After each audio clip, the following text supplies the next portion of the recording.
All right, here we are for episode 1 of The Philosopher Stoned. I'm enthused to give you what I've got here today, guys. It's something I'm actually really excited about even having in the first place.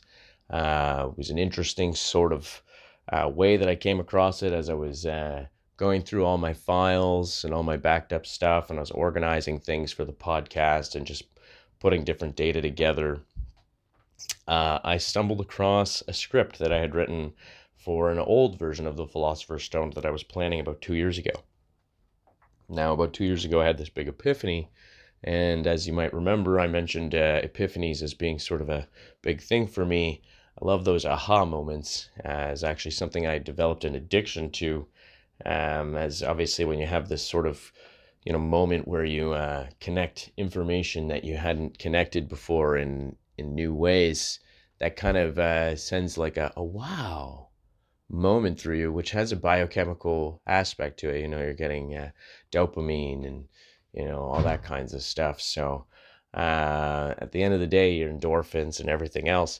So at the end of the day, that does have a sort of addictive quality to it biochemically, and I became addicted to it years and years ago. And I had one of them moments about 2 years ago. So I started this whole script, and it was really in depth, and I was putting it all down, and I had it all organized at one point, and then something happened to the main file that I had built, which I had put a ton of extra work into. There was all kinds of highlighted things and this and that, and a file just like disappeared out of nowhere. And I was like, well, that's fantastic. So that sort of deflated my efforts a little bit, though I shouldn't have been defeated. It was just, it's like when you're playing a video game and you get really far and you forget to save the game, and then you go back to play and you're like, oh man, I got to do that whole bit again and fight that guy and then get this thing. And, it's just so deflating. So you maybe don't play for a while, but now it's been 2 years and I found this script and I was like, wow, it's just so amazing. So now I'm standing on the shoulder of giants and the giant is me. And it feels good. I'm not going to lie, guys. It feels really good. So I just want to jump right into it and we'll get going. A lot happened in the last 2 years that has informed who I am. So it's actually kind of an interesting leap because I was able to add some personal experience in ways that I would not have been able to before. So almost serendipitous in the way that this happened.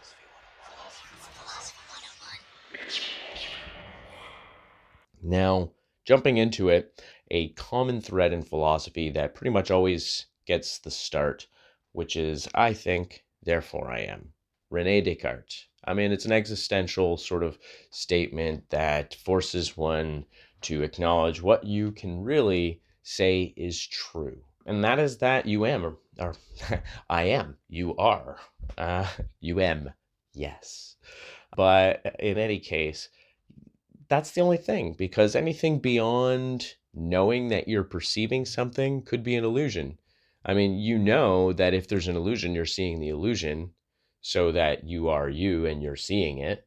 Therefore, you can confirm you're still you seeing something. What you are exactly might be another question to answer at another date, but you can confirm that you are. So that's sort of the fundamentals of René Descartes' I think, therefore I am. He applied a radical sort of skepticism to everything and anything. And the only thing that he philosophically could deem true was that he exists in some way. And so that's one of the cool things about that is that the notion itself is actually sort of an underlying aspect to a lot of personality types. Really, maybe people don't necessarily recognize and think of Descartes whenever they're living their lives, but their practical way of living is that, I'm the only real thing in my life.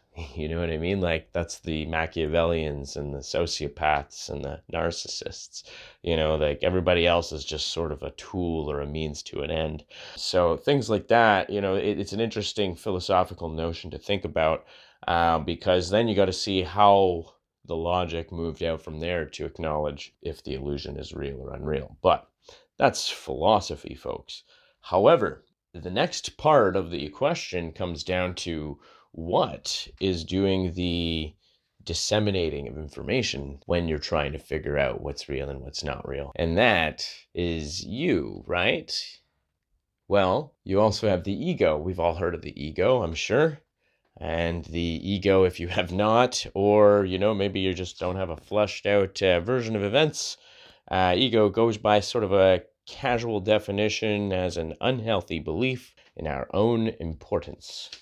Arrogance, self-centered ambition. It is the petulant child inside every person, the one which chooses getting his or her own way over anything or anyone else. The need to be better than, more than, recognized for more than what one is practically deserving of. That's ego. Whether that recognition operates on a positive note like praise or negative like pity, it is in essence the same. It's the sense of superiority or self-justification of being more deserving that exceeds reasonable application, which is a paraphrasing of the definition of ego from Ryan Holiday, the author of Ego is the Enemy, and also an excellent podcaster for the podcast The Daily Stoic.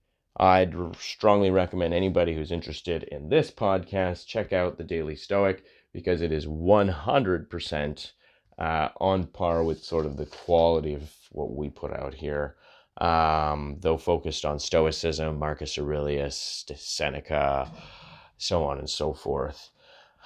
Having said that, partially what we're going to be talking about here today, as you might already know if you've listened to episode 5, is ego. And so ego is like the central character in the movie that we all call our own life, right?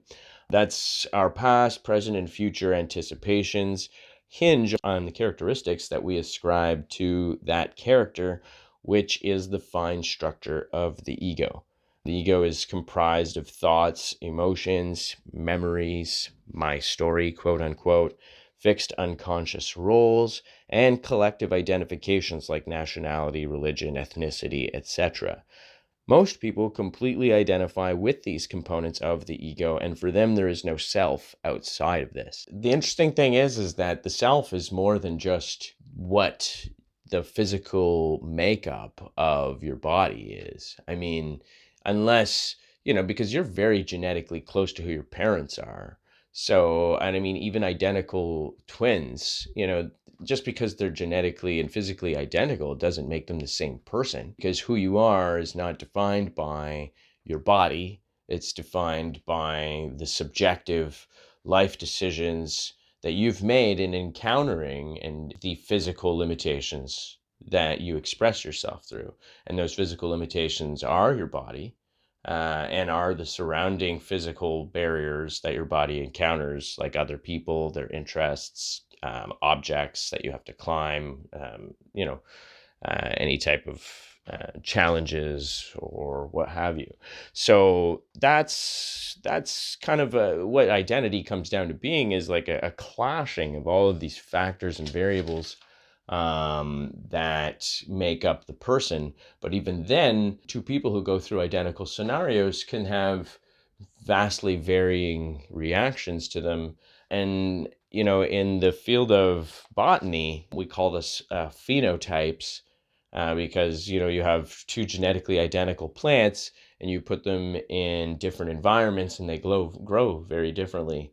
In fact, they glow very differently as well. And so at the end of the day, this is something similar that comes across in humans, except for the fact that, you could put two plants in the same soil and they would be very, very, very, very similar. But you could put two humans in the same community and they would still be very different, because a community is very different makeup than soil. The factors at which cultivate a conscious, the variables are vast, and so are soil and etc. We might even cover that one day, because actually, I'm not gonna lie, it sounds boring, but soil is an interesting subject. But having said that, it's just something to pay attention to, that you aren't the scenario that you find yourself in. You are you, and that's why you're unique, which gets actually into free will. And I was watching an interesting video from Patricia Churchland, who is a Canadian philosopher, on free will. And there's some interesting little thoughts on that, actually, that actually there might be a quote inserted right about here. A question that's really important to all social mammals, and it's certainly important to humans, is when it's appropriate to punish. And we see that there are structures for punishment of violators in chimpanzee societies and baboon societies. By violators, I mean those who assault others or who behave in such a way to undermine the stability of the group. And we also know, of course, that in human societies this is the case. And in many instances, people have reflected on the underlying acceptability of when to punish, so that the person must have actually performed the action. He must have actually known what he was doing and known that it was wrong, and he must have been in control. And normally philosophers and others associate this idea of being in control and hence responsible for your action. They associate that with free will. So for example, if someone is not in control because he was pushed, let us say, then the criminal law usually would take that into account and say, well, the person didn't really do it himself. He wasn't really in control. But philosophers have kind of backed up from that and asked the question, well, are we ever really in control? If, as we think, that choices and decisions are the outcome of the physical brain and how it works, that probably seems to mean that our decisions and choices are caused by antecedent conditions of the brain. And so people have said, well, can you ever be considered really in control if your brain is a causal machine? So Trevor Robbins and his lab wanted to figure out a way to measure self-control, deferring gratification in rats. So first of all, what they did was they put a food tower in the rat's space. And the rat comes into his space. He learns very quickly that if he nose pokes, he gets a pellet, which he wants because he's hungry. Now, after a while, you put in a second tower. And in the second, oh, he's interested, he explores, he nose pokes, he gets 4 pellets. Better. And he learns then to do that. So where's the deferring of gratification? So you can introduce a delay between when the rat nose pokes and when the 4 pellets come. Can the rat wait, or will it not be able to defer gratification and go for the single pellet? And what we find is that some rats can wait and wait and wait, and other rats cannot.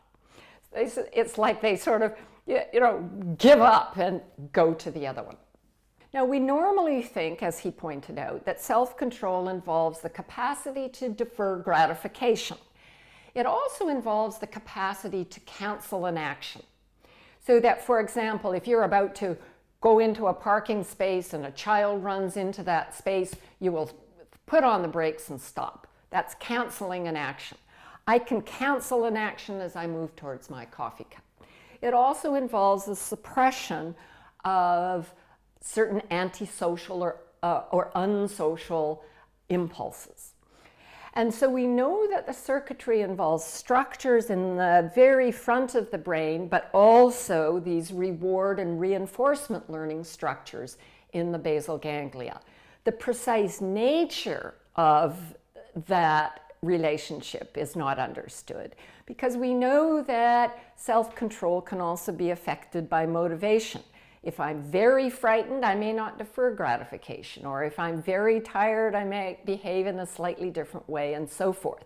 The nature of the free will problem has to do, in fact, with understanding the causality that underlies self-control. And that was the little bit about Patricia Churchland. And the interesting thing with free will and personhood is that some people think that personhood can be affected by your choices that you use with free will and things like that. But this kind of connects our ego and our previous friend Descartes in terms of confirming what's real and what's not real, and then also how we define what's real in our own minds based on our ego and the way that it perceives the world around us. So obviously personhood as like people who are, or beings, I shouldn't say people, because really people and person are the kind of same word. You can't define the word with the word. Beings, part of our moral community. So like, what is a person? Is Superman a person? Is, are dogs a person? Is a fetus a person? Are psychopaths people? Is Lex Luthor a person? Superman's an alien. He's not a human. So, I mean, like Lex Luthor is a human. So, I mean, like you can't really use human as like your person basis, because I feel like most people, these are both fictional characters, and it's interesting how we ascribe personhood to fictional characters still. But beyond that, accepting them as, nonfiction, if Supes was real and he was an alien, and Lex Luthor, who's an evil, people might even see Superman as more of a person than Lex Luthor, even though Superman's an alien and Lex Luthor's a human. So, there's that sort of contingency. There's the interesting notion, of course, that we ascribe personhood to fictional characters. So then the question comes down to like, what do you have to have, or what is the sort of natural way of being for you to be considered person and part of our moral community? There's a couple different sort of prevailing personhood theories. There's the cognitive criteria, which is that you have emotionality or feelings, you're capable of reasoning, so the capacity to solve new and complex problems, communication, self-awareness, and moral agency. So that's kind of one of the ways of going about it. But then, that takes away from a fetus or like a baby in the womb. There's not really much self-awareness there. They don't have much moral agency. They can't really communicate. So, I'm pretty sure a baby's a person, So at the end of the day, like, there's this aspect of it. Then there's social criteria, where considered a person if someone cares about you, which is, it's sort of it kind of makes sense. Like if somebody cares about you that makes you a person. But then that excludes people who just like nobody happens to care about, maybe they lived a secluded life and both their parents died and now they just live alone and not really people know about them very much, So it's not a person anymore, or, that's so it kind of takes from the aspect of the social criteria. Another one is sentience. So kind of hinges on the capacity to suffer and feel pain or pleasure. That's kind of a good way to do it. But then what if somebody has some kind of mental disorder where they can't feel pain or pleasure? Are they a person? That's another way of looking at it. Gradient theory. So this is where gradient theory is kind of like you slide in and out of personhood through time, depending on what you're doing at the time. Sometimes you're a worse person than others, and other times you're a better person than others. And even being worse or better, it doesn't make you less of a person. It's just that, so some people believe, for example, it's wrong to kill somebody. But, then the state kills somebody for justice. So it's like, well, I thought you said it was wrong to kill somebody. Well, no. When they killed somebody, they relinquished their rights to personhood. And so now we're not actually killing somebody. We're not killing a person, we're killing a killer. There's a difference. A killer's a killer, a person's a person.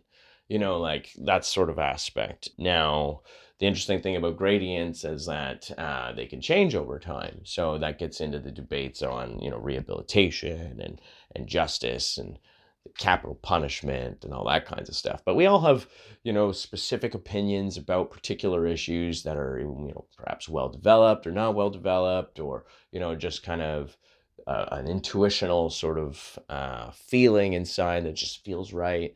And all of those things are okay. Like that's the point of being individuals, is that we all have personal feelings about things, and we're here to sort of advocate for ourselves.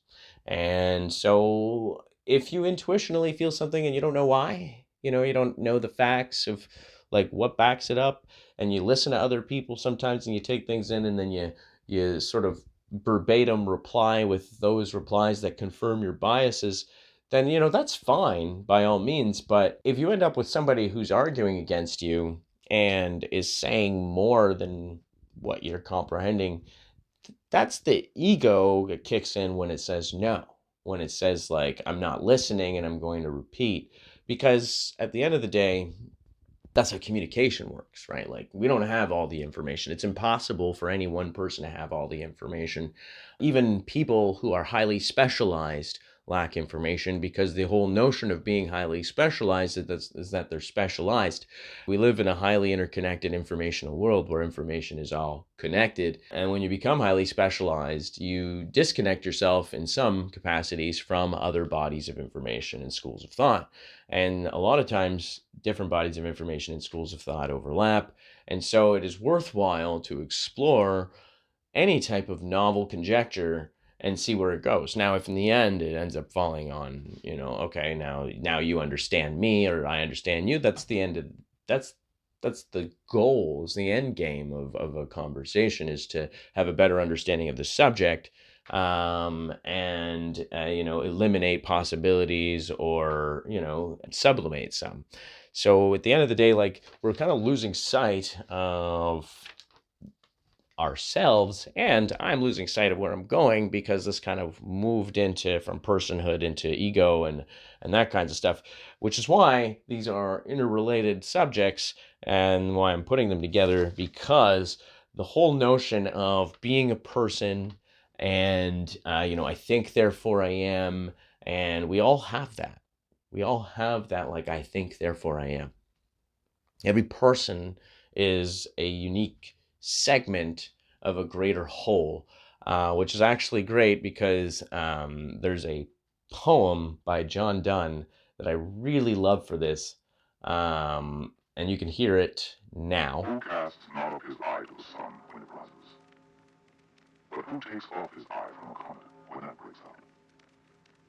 Who bends not his ear to any bell which upon any occasion rings? But who can remove it from that bell which is passing a piece of himself out of this world? No man is an island, entire of itself. Every man is a piece of the continent, a part of the main. If a clod be washed away by the sea, yours is the less, as well as if a promontory were, as well as if a manner of thy friends or of thine own were. Any man's death diminishes me, because I am involved in mankind, and therefore never send to know for whom the bell tolls. It tolls for thee. So I particularly really love that poem because it highlights how we are all a part of one another. Just like the land of the earth, each piece of the island makes up a greater part of the whole on the continent. That is so factual. And that is a big part of what I feel about personhood, and how I feel personhood is. And, maybe that's a little bit sort of, I guess, coded or sort of like cryptic. But at the end of the day, life is cryptic. I mean, at the end of the day, we're in Pandora's box right now. So if you think things are going to be simple, well, you're wrong. Because now that we understand who people are and like how we decide what a person is, that informs a lot of people and how they behave towards others, right? Personhood. Some people don't recognize the personhood in others, and some people do. As per the whole I think, therefore I am, they reach the point where it's I think, therefore I am, and I don't know about them thinking, so I don't know if they are. That's sort of kind of like the logic there. And so with egocentrism, that's basically a period in actual child development. It's a time frame where they merely see themselves and their wants and desires, which lasts usually from around 2 to 7 years old, and gradually withers away as they learn empathy, etc.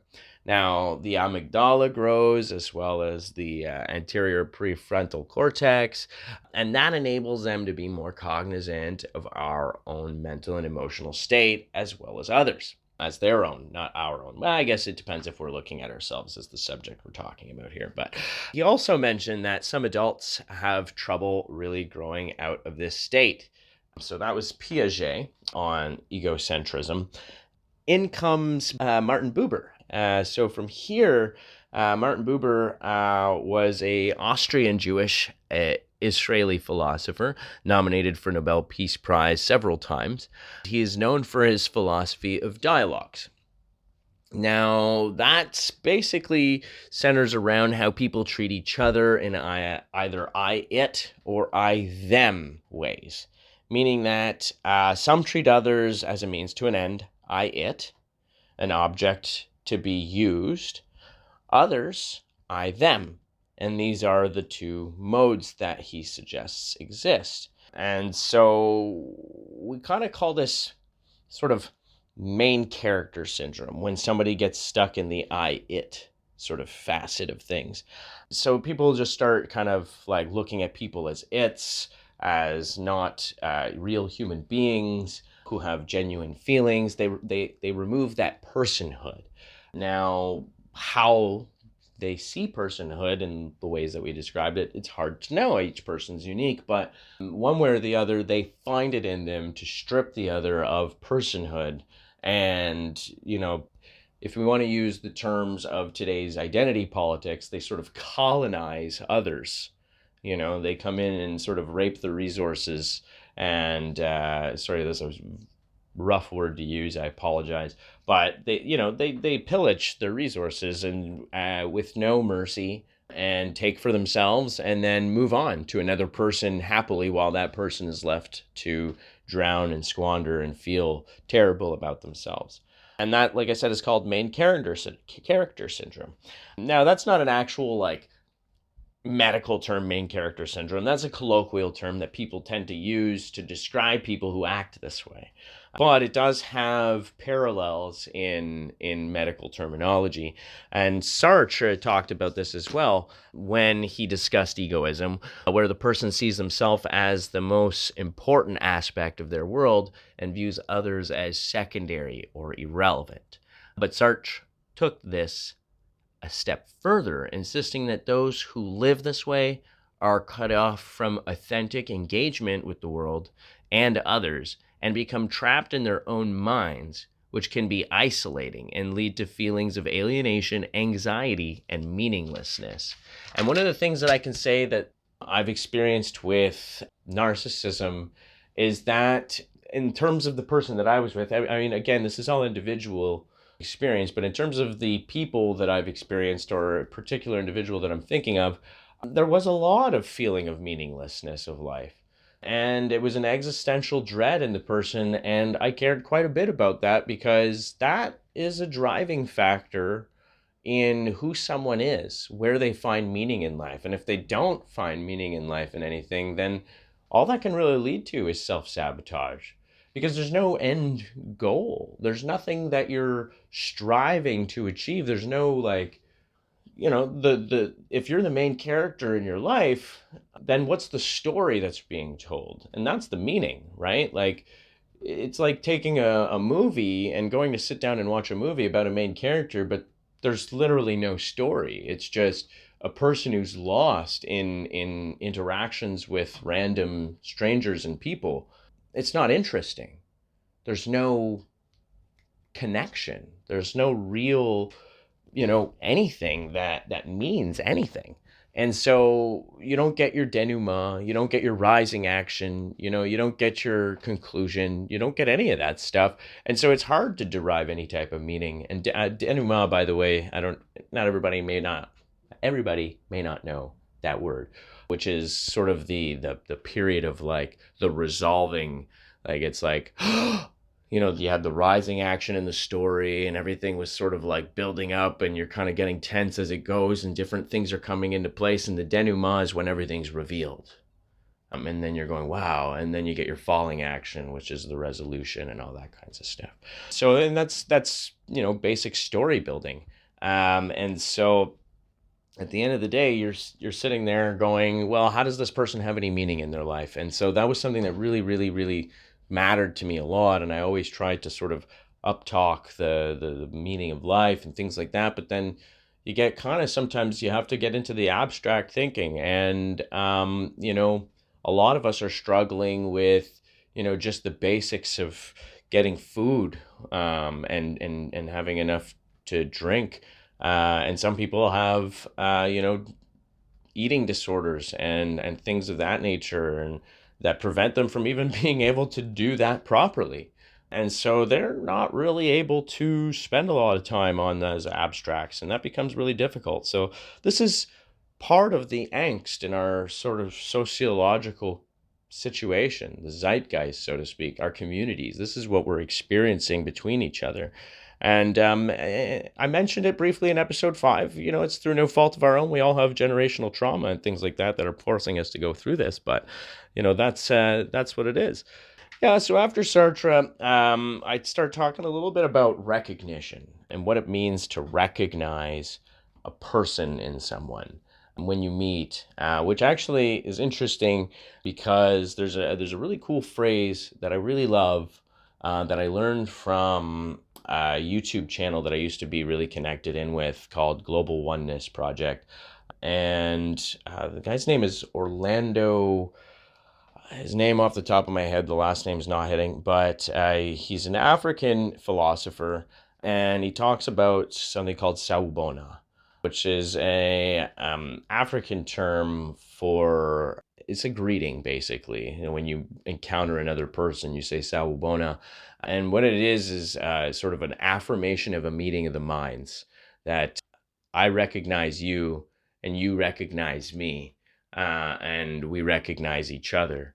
And the recognition, sort of the underlying meaning of it was that, like, you're a piece of the all and I'm a piece of the all, and now our pieces are together. And that's sort of the meaning that I kind of got from it. And so I really love the term sawubona, and I have incorporated it in my philosophy of life, the way that I look at individuality and that sort of stuff. And it's been a big informing factor for me. And so I just wanted to throw that in here. It's actually not in the script, but it sort of came up in my head because I was like, hey, this is super related, so let's talk a little bit about it. But really, at the end of the day, a few philosophers have delved into the concept of recognition as it pertains to others' humanity. I actually might insert the quote from the gentleman I'm talking about right here. Sawubona is one of those primal words when people were still able to really see each other. In fact, the word says, we see you. So it's not a single eye person. That my eyes are connected to a dimension of reality we call ancestors. So my seeing includes my ancestors. My seeing also includes the divinities that are part of the celestial spheres of reality. So Sawubona says, we see you.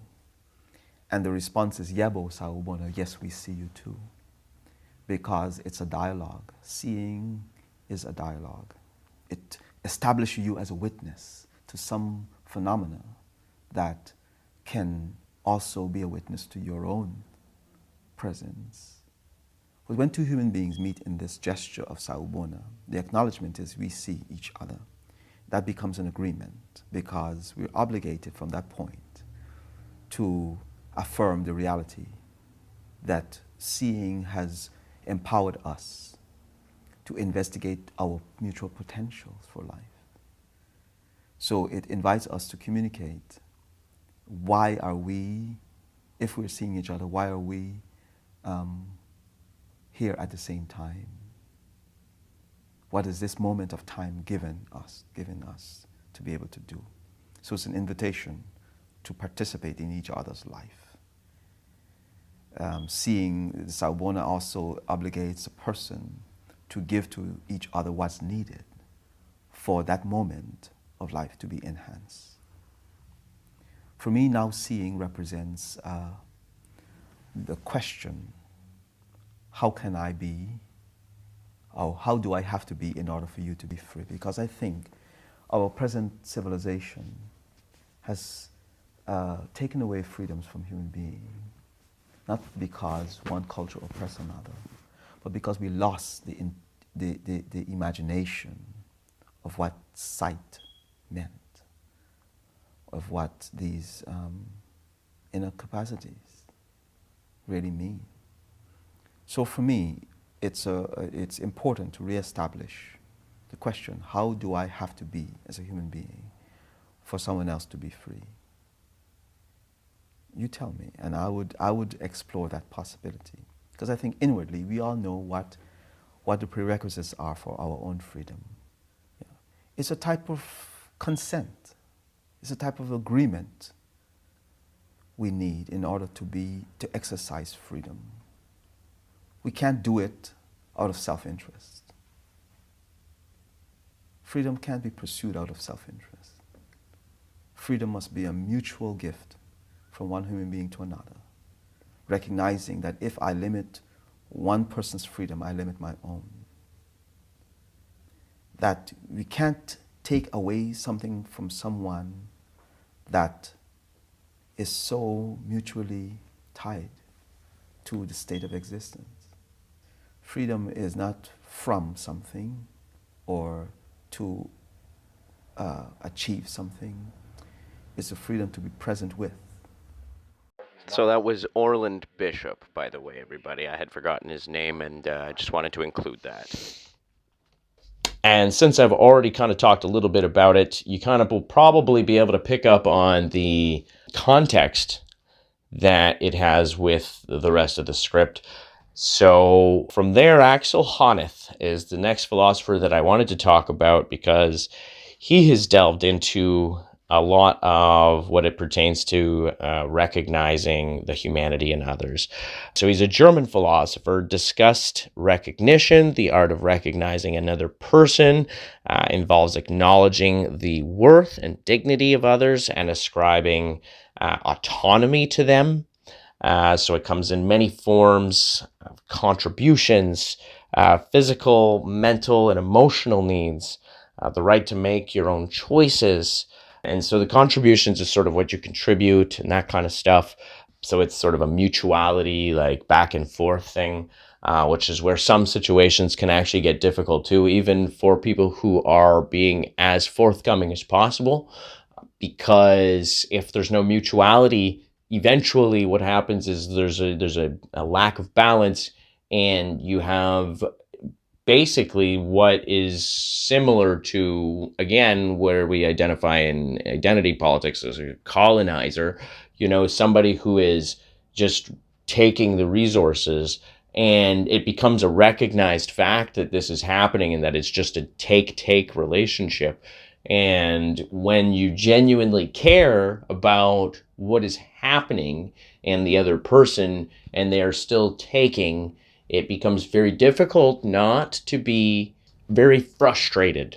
And frustration comes through in personalities in very different ways all over the place. So it can be very difficult for people to go through that, and it's very painful. Some people can endure it. Some people are capable of just, you know what, this is fine, and I'll just keep working hard. And other people would break. But I think that any person who could endure it would only be able to do so for so long, depending on the weight. And so this is a commonality between us, is that mutuality and community is sort of a necessary aspect of our relationships. And I think most people would somewhat agree with that. Obviously, there are, you can't ascribe sort of an absolute label across all people, because evidently there are folks who are underprivileged, or not necessarily underprivileged, but mental disabilities and physical disabilities, who just can't care for themselves. Like, that's a whole other world, but by and large, that's a big part of it. But lack of recognition can lead to feelings of inferiority, low self-esteem, and a sense of being unvalued or unsupported by others. So when you are contributing, and when you're doing all this contribution, and you have all of these physical, mental, and emotional needs, and you feel that you have the right to make your own choices, and you have a lack of recognition. So you're not getting those things. Maybe you're contributing and you're not getting anything in return, even, any type of appreciation. You end up having, like I was just discussing, low self-esteem and a sense of being unvalued or unsupported by others, which can lead to frustration.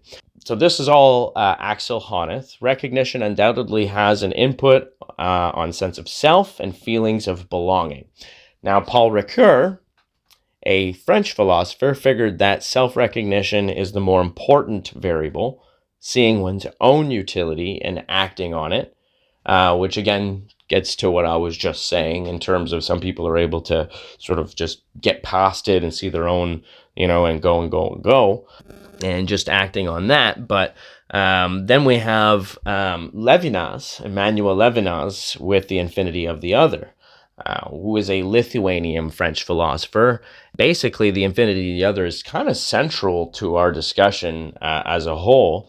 An encounter with an other, quote unquote, is a fundamental experience. This is per Immanuel Levinas, is a fundamental experience where someone is met with the infinite and unknowable other. The other should disrupt egocentrism and force one to recognize the deep, unknowable depths in this other self, quote unquote. The other is fundamentally beyond our understanding and comprehension. The uniqueness of the other is exposed to me, but mine is also exposed to him or her.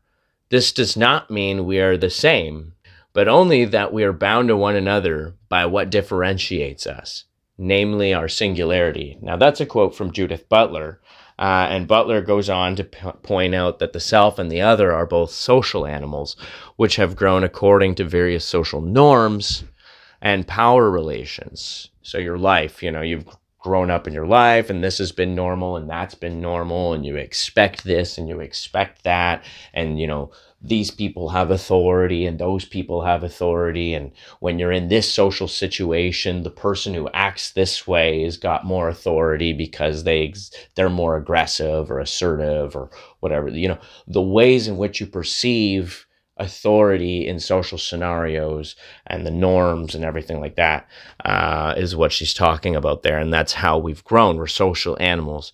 And thus an encounter with an other isn't such a fundamentally unfamiliar experience, as there are perceptions and mental shortcuts we can make to have an assumed foundational ground level for meeting the person. Thus, the notion is that sociological aspects affect our mutual understandings as much as psychological, which means that the things that we've learned from outside of ourselves, which I talked about earlier in the show, inform us in as much as the things that happen within ourselves. And that's why two identical twins can be fundamentally different.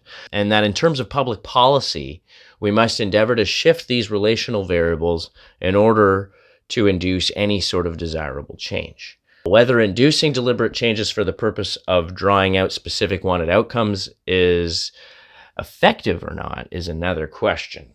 That's my own commentary, commenting on Butler. But that's a whole other question. And I wanted to stay on track with this because there is a certain direction to which the original script from 2 years ago went. And I found myself on this episode going off in many directions because this stuff is all connected, guys. And that's the interesting thing about it. Information is all connected, which gets back to, I don't know if I was mentioning the specialization thing in this version of the podcast or a previous recording. If it's not this version, I apologize. I will talk about it sometime because now that I've set the little breadcrumb, it'll have to come out. So in the end, all of these philosophers and intellectuals are spending time trying to figure out how we relate to each other, why, and whether people are or can be held responsible for the ways which they see and interact with others. It's clear that ego creates a nasty state between us that leads to negative outcomes sociologically, and this merely affirms the damage people like narcissists, sociopaths, psychopaths, etc. can do to communities, relationships, and families and friends. Remembering that you aren't the main character in everyone's story, that you are responsible for what you put out in the world, and that responsibility means we should consider Paul Ricoeur's words and focus on our own role of self-regulation and interaction with others. And that, guys, I gotta say, so that's self-discipline right there. And we all need to think a lot more about self-discipline, every single one of us. Now, I've always said that there needs to be a balance. Like, self-discipline is extremely important, but you don't want to go ahead and be, some monk in a temple who's shut off from the world and does nothing with your life, and self-discipline and rigor of denying your senses of desire and this and that. That's a little bit much, and everything. I mean, if that's what you want to do, by all means. Because there's a life for everybody, but I wouldn't say that you should do that, whoever you happen to be. I just mean that using self-discipline as a sort of basis for guiding your life towards a better situation is definitely a great idea. And self-discipline involves, as Patricia Churchland mentioned earlier, the ability to cancel an action. The ability to be in the midst of something. You've got that whole chemical reaction going on in your head, the dopamine, and you're in the middle of it, and the person messaged, and you're excited, and everything's great, and you're heading out the door to go meet them. You truly only have freedom when you have self-control, because your body is literally a machine that acts a certain way, and you aren't capable of being said to be free unless you're capable of stopping that body and saying, nope, I'm stopping this right now. That's the no muscle, the ability to say no, to cancel, to the ability to walk away in the middle of something and just not do something. That is the true freedom that exists out there. And not a lot of people have that, when you're in the middle of doing something, you go, wait, I'm stopping right now in the middle of it. Especially, not in the middle of fights, when you're feeling that fight or flight, I'm mad about whatever particular thing. It is the most impossible thing. And I know because I've done it, and it's crazy hard to do, and it doesn't even work, is to just stop and say, you know what? Whatever I feel so strongly about right now is not worth more than you being in my life right now, or, you being around, or whatever the case. I am just going to say I love you, and I'm going to let you know that this isn't worth the fight. It doesn't work, by the way. It doesn't matter if you do that. The person gets so guffawed by the fact that you suddenly turned an ankle that they're like, no, they don't even believe you. They think you're being sarcastic. And then it's the most mind-fuckery shit I've ever been through, guys. I'm not going to lie. But when you try, it feels good though, to be able to stop yourself, because in the end, I don't know about you, but any type of situation where things get frustrating, angsty, or, you're trying to get something, whatever, and you can't, and it's just, at the end of the day, you get the anxiety feeling of the stomach churning and the buzzy sort of stress feeling. I don't like that. I don't like it at all. Personally, I prefer to just be chill, relax, and understanding. And I try to do that. And when I notice that things have suddenly shifted, I start recognizing, you know what? Whatever my brain's thinking right now is not as important as what my body's telling me. So I try to flip that. That's what I try to do. And so that is, I don't know, self-control, self-discipline. Those are all really big things. And, we should all be trying to work on it. And this is just me ranting for a little too long here. But so just remember that you aren't the main character in everyone's story. That's a big thing. You're responsible for what you put out in the world. I know I've already said this, but I just wanted to re-emphasize. Now, being willfully ignorant to the other in order to avoid having to change your thought patterns is a common occurrence here. However, I wonder how capable certain others are at being self-aware, or for what duration that self-awareness lasts. So the ability to sort of recognize what's happening and sort of to actually cancel that action, to get outside of the thought motion that's happening and look at it from a whole other vantage point and say, you know what, I don't like that action. and I'm going to go this way, you know, to actually be outside of the physical, what's happening to you. Much like the film Shutter Island, where Leonardo DiCaprio's character is coerced into an elaborate game of cat and mouse that forces him to acknowledge and recognize deeply ingrained illusions. But the next day, his character completely forgets it all and is completely back to his illusion. So, and that's a big thing too, is that happens, you know, you get right into the illusion of things, and bing, bang, boom, you forget, you know. And so this reminds me a lot of my experiences. And so here we go. This will be the first episode or segment of The Dramas.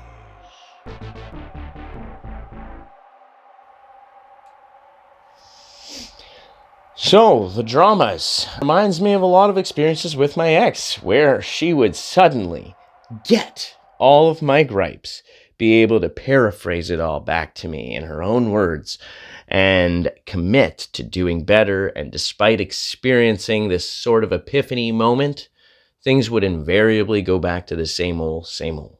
It would always nag at me. Is this deliberate? Or can she help it? Like, is she deliberately coming back and saying all the nicest stuff and everything that she knows? Because when she's telling me all this stuff that she know, like that I'm hearing, it's it tells me that every time I ever had a problem and I was trying to explain how I was feeling and she was shutting me down and ignoring me and making me feel unheard and not like a person, she was actually completely in understanding of what was going on, and yet she was still doing the things that were causing me to feel that way. Because what she was explaining was like fundamentally like she understood. And so it was like, wow, okay, I would have this epiphany moment, like, okay, things are going to be better now. Like, this is the right way. So like, it would go back to the same way always. And it would just mind fuck me, really, at the end of the day. Like, it was like, is she doing this deliberately to manipulate me? Or is this something that she just can't help, that she's just living? Like, her body is just going through this, like, she has this aha moment and she realizes that she loves me and she wants to do better. And so she has this, but then when it comes to actually living it out, her brain won't let her. Like, she doesn't have the daily patterns of self-discipline to do it. Right. And so this was what I struggled with in my relationship was not being able to like seeing the want and the underlying sort of inner child inside of her who really wanted to do better with herself and wanted to step up, but then would invariably find herself in lows. And I often described this to maybe, social circle and who she, because at the end of the day, there's problems with the internet and the way we connect with all these people. And we have these sort of visions of what's out there and what we can have. And, you want to have it right now. There's that sort of immediate reward thing. People don't want to put the work into suffering with nothing for a while so that they can eventually have the castle. They want to get the castle today, and then invariably they, if they do that, it comes with a ton of bad luck, and it ends up with a fall from grace, and actually end up doing any well at all. But in the end, that's just on karma. So, but at the end of the day, so for me, if it was a symptom of brain chemistry and social conditioning, I wanted to try and sort of break the spell, so to speak. Surmise that, as is common in any people with avoidant attachment styles, something or someone in her life had let her down in some fundamental way. And I mean, she was my girlfriend. I knew her story in many capacities. So this was the case. And so it's common for people with this sort of life trauma to self-sabotage, to be downright mean to their significant other if they feel too safe, in an attempt to sort of reassure themselves that abandonment is the default. They didn't really miss much as a kid. And their sort of instincts to run are, in fact, very rational.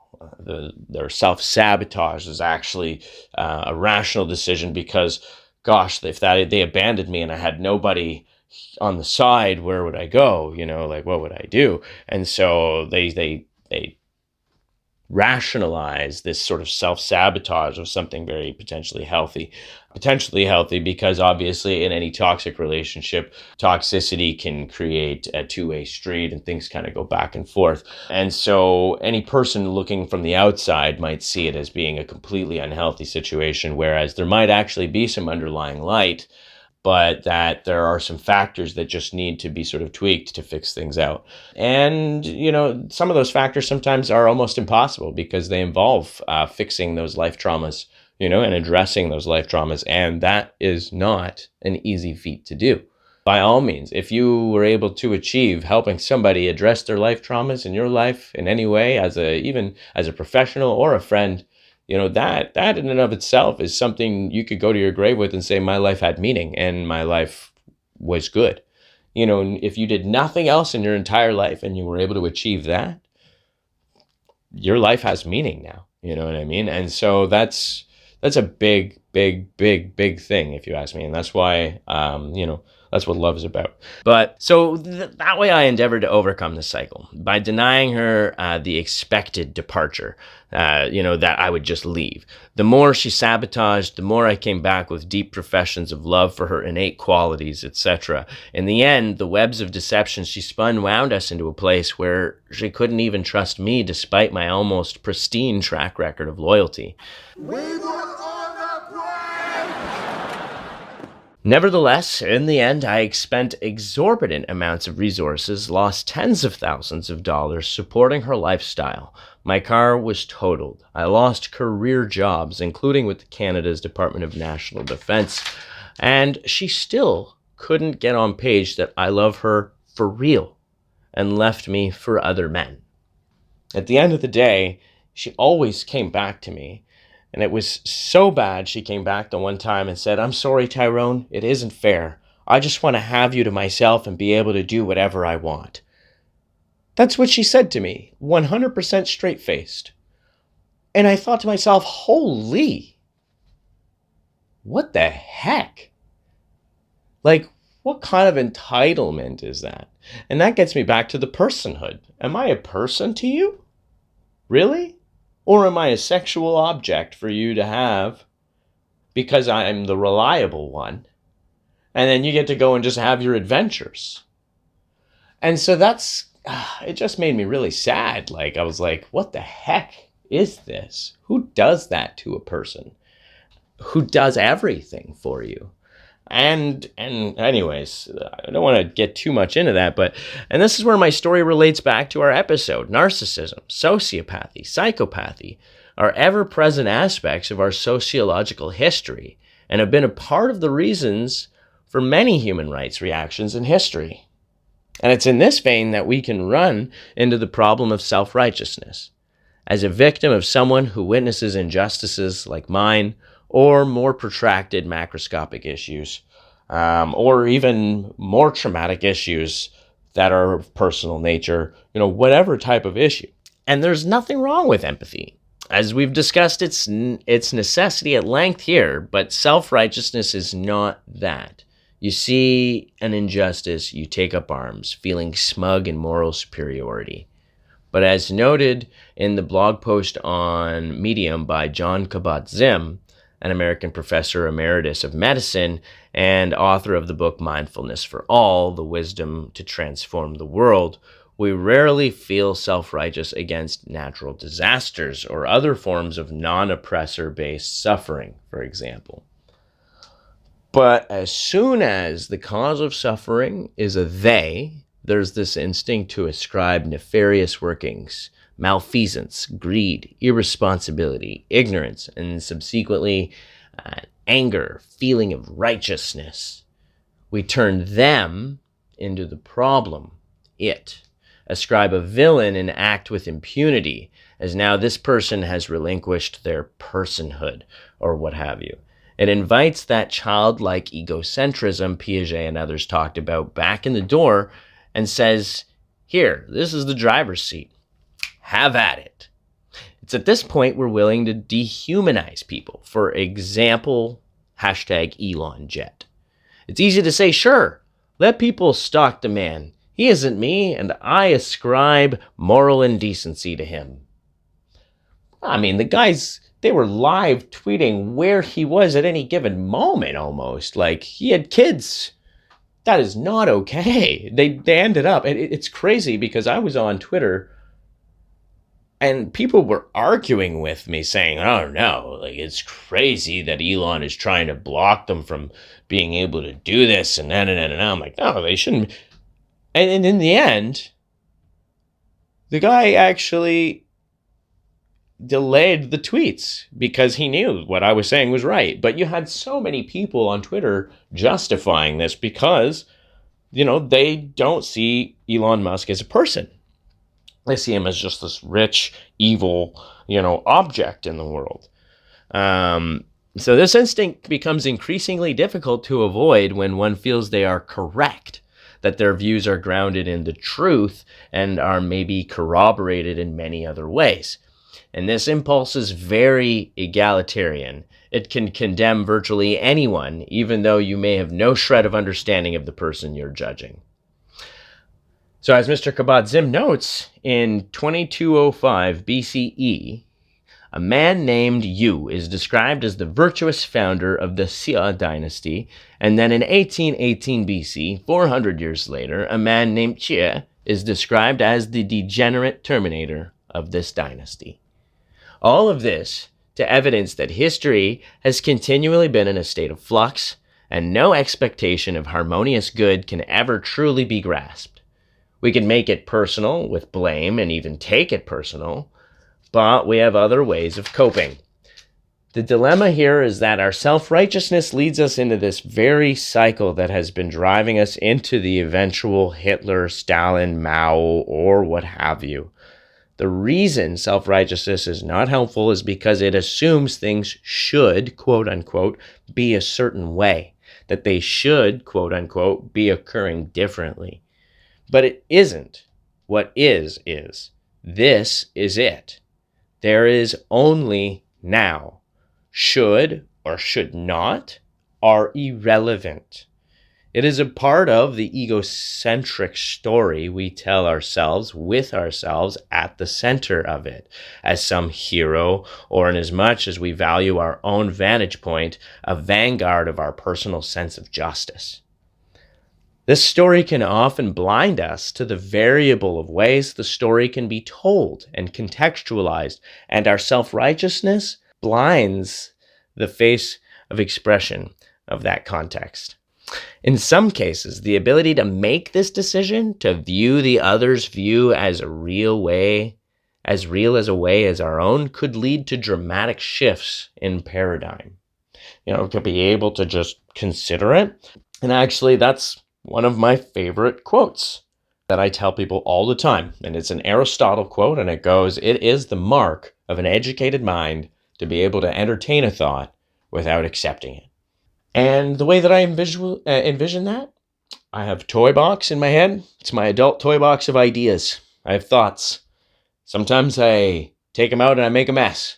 But at the end, I clean it all up. I put it back in my adult toy box. So you know what? At the end of the day, that's when I go back to my rational reality and I, whatever's accepted norms and things like that. But I got a box of ideas that I'm ready to take out at any point if there's something in this rational norm world that relates.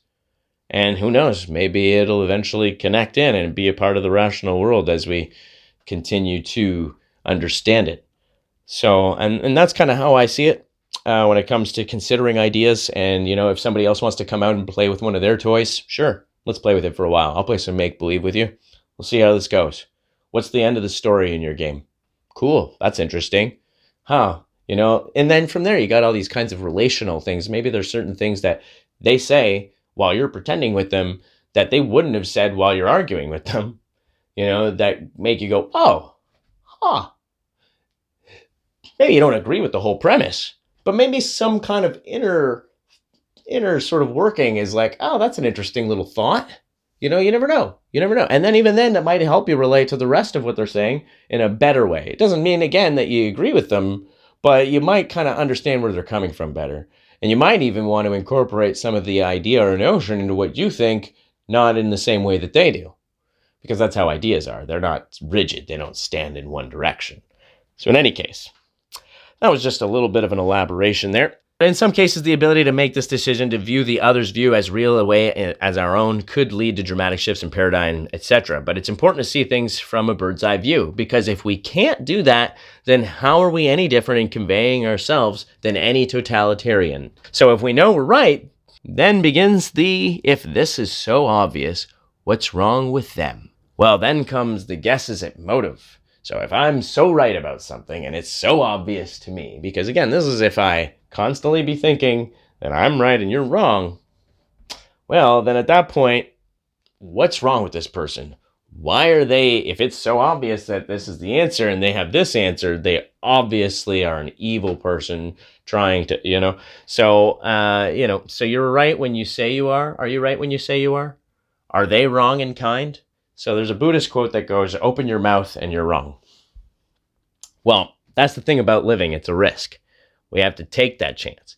Even with the uncertainty present, even if the issue is complex, this is just the way of the world. Certain ways of thinking things invariably lend to self-righteousness, but it is not helpful.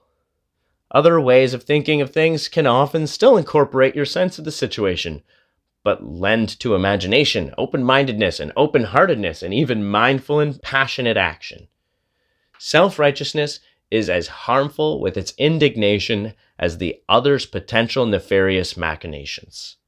So your self-righteousness and being indignant can be as harmful as what you might think is that person's sort of nefarious, like they're out there. They're not. Like they probably don't think the same way as you are, and you think that they think the same way as you do, but that they've taken those facts in the same way and then gone evil. No, they just understand the world in a different way, and you don't understand them.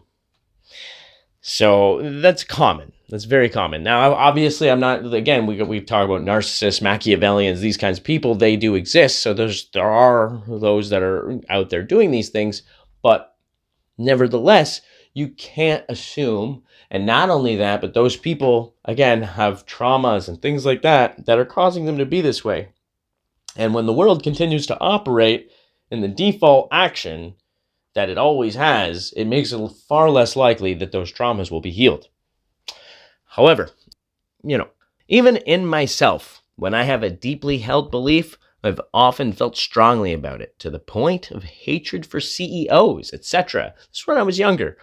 But I questioned myself deeply a long time ago, and now I just try and play devil's advocate.